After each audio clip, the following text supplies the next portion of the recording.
Hello and welcome back to Movie Reviews 101, and today we're going to talk about A Quiet Place Part 2, directed by John Krasinski and starring Emily Blunt, Maleficent Simmons and Cillian Murphy.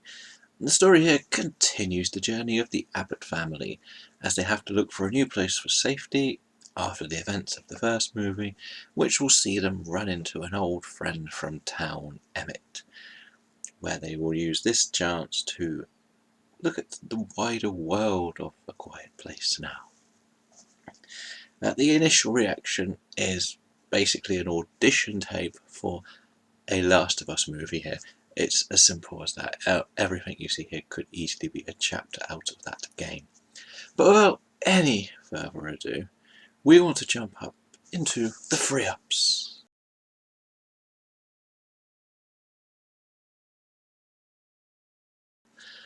Number one has to be the world building.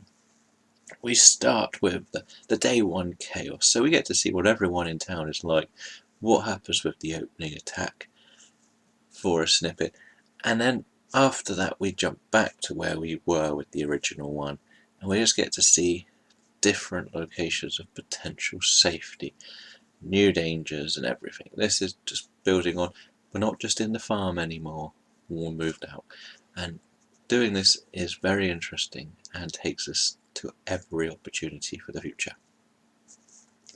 Number two is the use of silence. Now we know the use of silence was absolutely amazing in the first one, and this is by far one of the most essential cinema experiences you will have, because the absence of sound for most of the scenes is unbelievable, and it's just one of those movies where you have to experience on the big screen.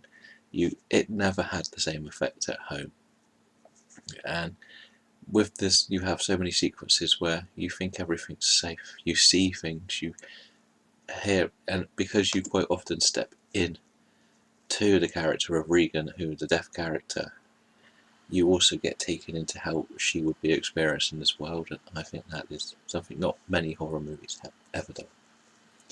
And talking of Regan, the final one has got to be Maleficent herself. She is the star of the show by a long, long way, and that doesn't mean anyone else is bad. It's just when you break down the characters, I found it hard to really connect with the Emmett character because he reminded me of Jem too much from 28 Days Later throughout the whole film, and that's staying away. Everything she does is probably the most interesting part of the film. So there's the free ups. Time for the free downs.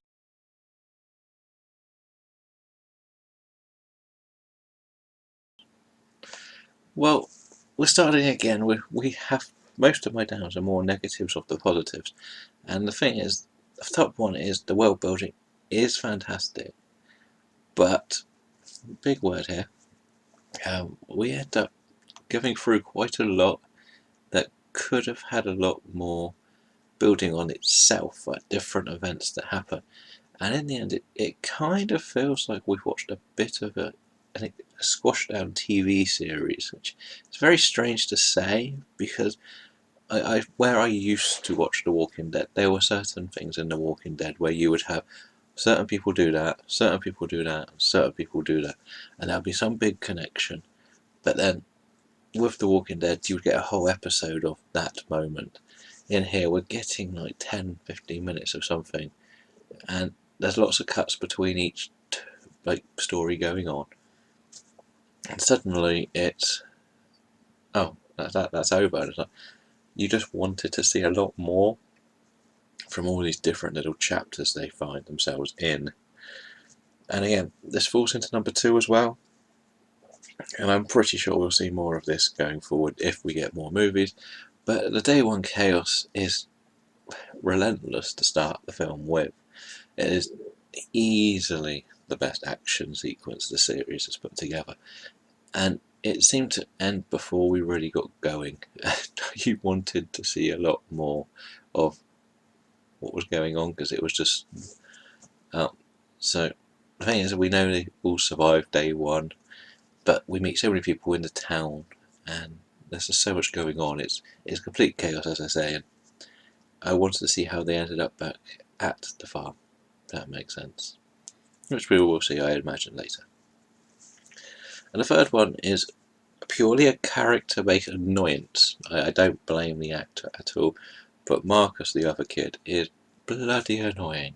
So stupid as a character. Everything he does is so annoying. Is the real reason why we hate kids in horror movies. And again, nothing against the actor, not his fault. It's just badly written, this character. It is terribly written. It's literally stay here, and a minute later he's wandered off, and it's just so annoying. I know there is an arc for him in the story, but it's really hard to sympathise with such an annoying character. Overall, though, this is still an entertaining horror that is one of the best at using the silence of the world. That you will see. The only other one I've seen that really does this well is The Invisible Man last year. But the problem is it does skip over a lot of the stories that could be a bigger part. Like, this movie could have easily been part 2 and 3 because of what we got. But in the end, I'm still going to say I enjoyed it, and I'm still going to give it a good rating of a 4 out of 5 because I can enjoy these horror movies for what they are. Let me know what you think of both Quiet Places in the comments below. And until next time, we're going to say enjoy your movies and goodbye.